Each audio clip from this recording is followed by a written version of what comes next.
Ang 12 anyos na si Tinja ay nagsasanay ng gymnastics, isang aktibidad na ipinataw sa kanya ng kanyang ina, isang dating figure skater na naging influencer. Isang araw, lumipad ang uwak sa bintana at sinira ang sala ng pamilya. Nahuli ni Tinja ang uwak upang palayain ito sa labas ngunit hiniling ng kanyang ina ang ibon at saka kinagat ang leeg nito. Nalungkot, itinapon ni Tinja ang uwak sa basurahan, hindi napansin na gumagalaw pa rin ito. Pagkatapos, nakilala niya ang isang bagong kapitbahay, isang batang babae na nagngangalang Rita at ang kanyang French Bulldog. Nang gabing iyon, nagising si Tinja sa pamamagitan ng koang. Natuklasan niya ang matinding na sugatan na uwak sa kakahuyan at inilabas niya ito sa paghihirap sa pamamagitan ng paghampas nito ng bato. Pagkatapos ay napansin niya ang itlog ng uwak na konsensya sa pag-iwan nito ng walang ina, dinala ni Tinja ang itlog sa bahay at inilublob ito sa ilalim ng unan, at nang maglaon, habang lumalaki ito, sa loob ng isang pinalamanan na hayop. Sa pagsasanay, nahihirapan si Tinja, ngunit hinihikayat ng kanyang coach, na nagsabi sa kanya na kung pagbutihin niya, maaari siyang lumahok sa isang paparating na kompetisyon. Pag-uwi ni Tinja, naabutan niya si inay sa isang matalik na yakap sa ibang lalaki. Ipinakilala siya ni inay bilang si Tero, nang maglaon ay ipinaliwanag ang kanyang mga aksyon bilang kailangang gumawa ng isang bagay para sa kanyang sarili. Tumama si Rite kay Tinja sa susunod na pagsasanay, at napatunayang napakatalino. Naging dahilan ito upang pilitin ni inay si Tinja na mag-practice hanggang sa mapaltos at damyugo ang kamay nito. Nang gabing iyon, inaalagaan ni Tinja ang itlog gamit ang kanyang nasugatang kamay. Nang maglaon, ang itlog ay napisa sa isang kakaibang skeletal na nilalang nakahawig ng isang sanggol na ibon, na hindi nagtagal ay nakatakas, at bumalik sa susunod na gabi na may matagal na pinsala mula sa isang piraso ng basag na salamin. Pinangalanan niya ang nilalang na Ali at hinayaan itong matulog sa ilalim ng kanyang kama. Habang natutulog si Tinja, naiinis siya sa tahol ng aso ni Rita, at may mga pangitain siyang pupunta sa tabi. Nagising siya nang makitang nasa ibabaw niya si Ali kasama ang pugot na bangkay ng aso sa tabi niya. Kapag nasusuka siya nito, kinakain ito ni Ali. Itinago ni Tinja si Ali sa wardrobe at inilibing ang aso sa flower bed, hindi alam na pinagmamasdan siya ni Matias. Sa paaralan, naging magkaibigan sina Tinja at Rita na magkasamang naglalagay ng mga nawawalang poster para sa aso. Nang gabing iyon, nang bigyan ni inay si Tinja ng isang hairbrush at hindi binibigyan si Matias ng kahit ano, nagalit siya at hinukay ang bangkay ng aso, sinisisi si Tinja. Pagkatapos ay pumasok si Matias sa silid ni Tinja, nakasuot ng maskara, upang subukang alamin kung ano ang nasa ilalim ng kama. Pinutol ni Ali ang maskara sa takot. Sa ibaba, nagsimulang magkaroon ng seizure si Tinja na nagpapahiwatig na sila ay may kaugnayan sa isip.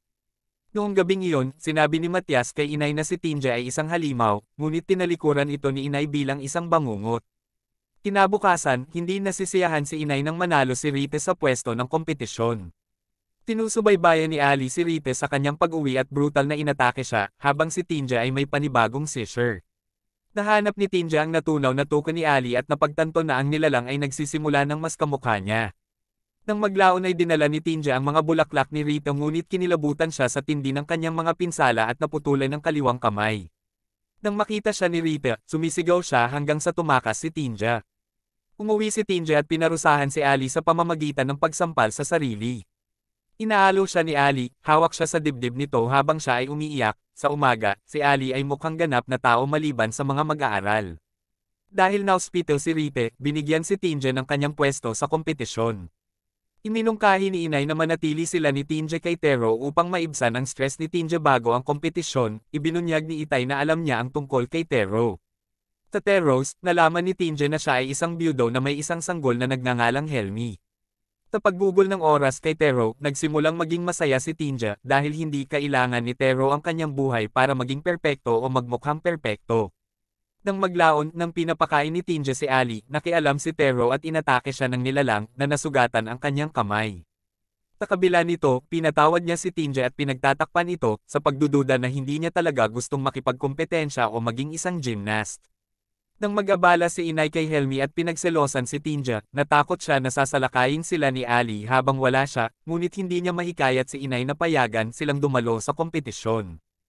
Sa kaganapan, itinala ni Ina ang pagganap ni Tinja para sa kanyang blog habang sinisimula ni Tinja ang kanyang gawain, naugnay siya kay Ali na kinuha ang palakol ni Tero upang patayin si Helmi. Sinasabotahe ni Tinja ang sarili at nahulog, nasugatan ang kanyang pulso na nagpahinto kay Ali. Pinalayas sila ni Tero na nakasaksi sa pag-atake ni Ali at sinabi kay Inay na si Tinja ay may malubhang problema. Bago sila umalis, ibinagsak ni Inay ang kanyang ulo sa manibela, sumisigaw at binibigyan ang sarili ng dagwang ilong habang sinisisi niya si Tinja sa pagsira sa kanyang kaligayahan. Sa bahay, hindi pinapansin ni Itay ang dagwang ilong ni Inay. Sinubukan ni Tinja na pigilan si Ali na umuwi, tinulak siya palabas ng bintana ng kanyang kwarto. Nakita ni Itay si Ali at napagkamalan siyang Tinja ngunit umalis pagkatapos gumapang si Ali sa likod ng isang palumpong. Nahanap ni Tinja si Inay na nagre-record ng update. Nangako si Tinja kay Inay na magiging mas mabuti siya nang maglaon. Nahanap ni Inay ang inaakala niyang si Tinja na nakasiksik sa aparador at pilit na sinusuklay ang kanyang buhok na hindi alam na si Ali pala iyon. Pagkatapos niyang gulutin ang isang tipak ng buhok ni Ali gamit ang brush, inatake siya ni Ali. Pumagit na si Tinja at tumakas si Ali. Sumisigaw ng napakalakas na napunit ang mga gilid ng kanyang panga. Ipinaliwanag ni Tinja na ang lahat ng kamakailang kaguluhan ay dahil kay Ali at hinahabol nila siya. Sa silid ni Tinja, dinaig ng nilalang si Ina na sinaksak ito sa binti na nasugatan din si Tinja. Sinubukan ni Tinja na ipaliwanag na napisa niya ito, ngunit muling umatake si Inay. Napagtanto niya na sa halip ay sinaksak niya si Tinja na tumalon sa harap ni Ali upang protektahan siya. Si Tinja ay bumagsak kay Ali at namatay. Ang kanyang dugo ay pumasok sa bibig ng nilalang at nakumpleto ang kanyang pagbabago. Itinulak ni Ali ang bangkay ni Tinja sa isang tabi. Ang kanyang mga mata ngayon ay ganap na tao at ang bibig ay gumaling. Pagkatapos ay sumigaw siya ng nanay at tumayo, nakatingin sa kanya.